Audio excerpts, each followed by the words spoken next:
विशेषज्ञ, रक्त के कैंसर का विशेषज्ञ और bone marrow transplant physician. And मेरे साथ डॉक्टर पंकज द्विवेदी, वो बच्चों के कर्करोग के विशेषज्ञ हैं and bone marrow transplant specialist. तो बेसिकली आज हम इसलिए यहाँ पे आप लोगों के साथ वार्तालाप करना चाह रहे हैं बिकॉज आज वर्ल्ड कैंसर डे है, जागतिक कैंसर डे। सो हमने सोचा कि क्यों ना सबको बुला के, सारे आप पत्रकार लोग हैं, आपके साथ हम कुछ बात कर सके, आपके भी कुछ सवाल हो उनका जवाब दे सके और आपसे भी कुछ चीज़ें सीख सकें।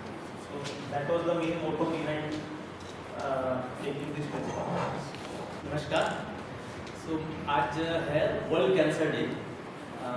ये इंटरेक्शन करने का, बातचीत करने का हमारा मेन मोटो है कि लोगों में ये अवेयरनेस जाए कि जल्दी कैंसर का डायग्नोसिस हो जाता है तो ट्रीटमेंट बहुत अच्छा अवेलेबल है।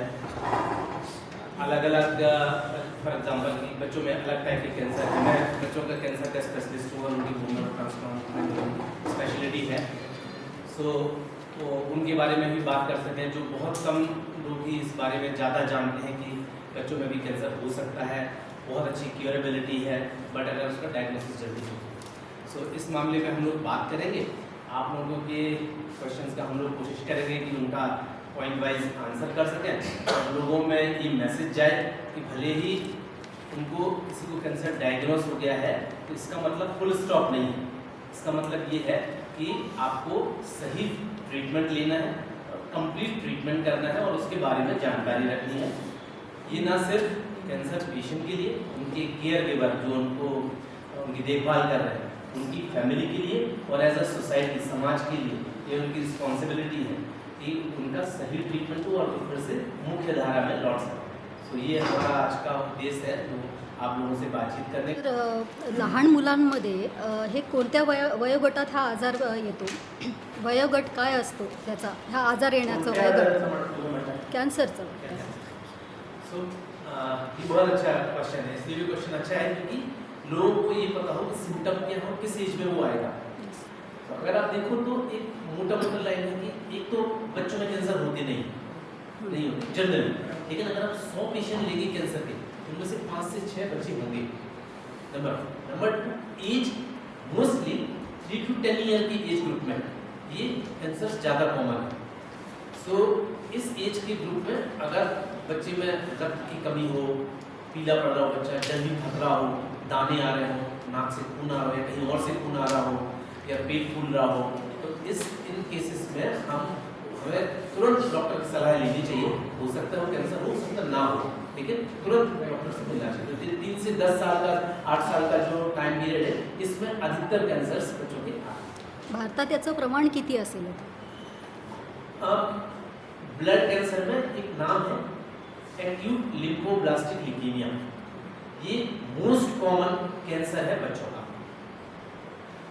अगर टोटल कैंसर अगर हम 100 एक काउंट करें तो उनमें से 60% होंगे वो ब्लड कैंसर होंगे, 40% अलग अलग ऑर्गन के सॉलिड कैंसर्स होंगे। जैसे किडनी का होता है बच्चों को, उसका नाम है बिम्स ट्यूमर। नर्व का ट्यूमर है तो उसको कहते हैं न्यूरोब्लास्टोमा। दिमाग के ट्यूमर बड़े कॉमन है, ब्लड कैंसर के बाद दिमाग का ट्यूमर कॉमन है।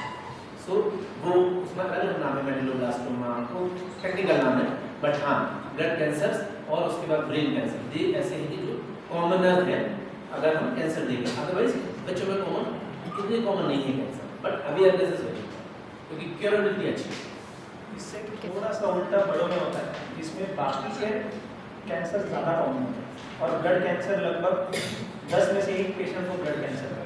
अगर हम कैंसर करें तो बच्चों में ज़्यादा प्रमाण दिखता है ब्लड का। सर हमारी भाषा में बोले कि इसका इलाज क्या है, इलाज राइट। सो इन चीज़ों का इलाज है सबसे अभी जो स्टैंडर्ड ऑफ केयर कहते हैं, मतलब जो चाहे मैं करूँ, यूएस में कोई करे, जापान में कोई करे, तो वो है स्टैंडर्ड ऑफ केयर। अभी बच्चों के ब्लड की कैंसर, स्पेशली एक चीज़ मैं बोलूँगा, ब्लड कैंसर का अभी जो स्टैंडर्ड ऑफ केयर है वो है कीमोथेरेपी। कीमोथेरेपी उस कैंसर के सेल्स को मार देती है, फिर उसका साइड इफेक्ट भी फॉलो डिस्कस करेंगे। जैसे ही वो मरते हैं नॉर्मल सेल रीजनरेट होना शुरू हो जाता है। तो शुरुआत में उसे ब्लड की ज़रूरत होगी, लाल रक्त कोशिकाओं की, ब्लड की, बट जैसे जैसे मैरो हेल्दी होती जाएगी तो ब्लास्ट या सेल्स चले जाएंगे कैंसर के, वो अपने आप अपना ब्लड बनाने लगेंगे। तो लेटर ऑन यही क्योर है कि हम उसको इसकी जरूरत नहीं पड़ेगी, वो हेल्दी हो जाएगी। एक बार सेल्स मरने के बाद फिर क्या दोबारा नहीं आते हैं? बेसिकली आप पूछना चाह रहे हैं कि कैंसर दोबारा आ सकता है कि? हाँ, जैसे आपने बोल दिया कि खत्म हो गया, फिर कुछ साल 2 साल बाद फिर से भी वापस आ सकता सही बात है। तो जब हम बोल रहे हैं कि कोई कैंसर एक 60% ठीक होने का चांस है, 70%, उसका मतलब है बचे हुए 30 से 40% में कुछ चांस ऐसा है कि जिसमें वापस आ सकता है। तो वापस आने का चांस रहता है, बट सभी में वापस आएगा क्या? तो आंसर है नहीं। ठीक है। इनफैक्ट ब्लड कैंसर एक ऐसा कैंसर है जो ट्रेडिशनली हमारे पब्लिक या जनता सोचती है कि ठीक नहीं होता है, इसको घर लेके जाओ, बट अभी ऐसा सिनेरियो नहीं है।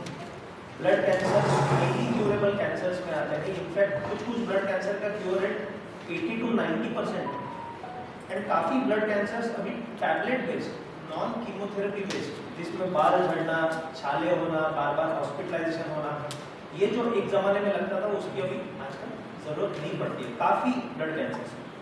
सो वापस तो ज़रूर आ सकता है, बट हर एक कैंसर में परसेंटेज होता है, तो वापस आएगा। सर, या आजारासाठी काय उपाययोजना असेल की आजार होऊ नये यासाठी काय प्रिकॉशन घेतली पाहिजे? ये बड़ा अच्छा वो है। इसके दो मतलब है। इसके दो मतलब है कि उनमें पहले तो आपको रिस्क फैक्टर पता हो कि किसको हो जाएगा ब्लड कैंसर। नंबर 1, हम क्या कुछ ऐसा कर सकते हैं कि उनमें कैंसर ना हो, ये प्रिवेंशन है। सो आप ये चीज़ देखो कि बच्चे बड़े अडल्ट नहीं है। हम लोग ऐसा सीखते हैं जब हम अपना पीडियाट्रिक करते हैं, बच्चे बड़े अडल्ट नहीं है, वो डिफरेंट है, उनकी बायोलॉजी डिफरेंट है, उनकी फिजियोलॉजी का, शरीर का मेकअप ही अलग है। अब इसका मतलब ये हुआ कि जैसे बड़ों में कोई खैनी खाता है, सिगरेट पीता है, तो उनमें कैंसर होने के ज़्यादा चांस होते हैं। बच्चे तो सिगरेट नहीं पीते, बच्चे खैनी नहीं खाते, फिर भी कैंसर है। इसका आंसर ये है कि बच्चों में कैंसर नहीं होती क्योंकि इनमें 3 या 4 तरीके हैं। या तो बहुत स्ट्रॉन्ग फैमिली हिस्ट्री हो, तो कुछ ऐसे जीन होते हैं जो उनको ज़्यादा रिस्क पे ले आते हैं। इसलिए आजकल स्क्रीनिंग चलता है, जेनेटिक स्क्रीनिंग कर सकते हैं आप अपने पेरेंट्स का कि भाई आगे बच्चे में कुछ होने की संभावना है क्या। सब में 100% नहीं है बात, लेकिन हाँ कर सकते हैं।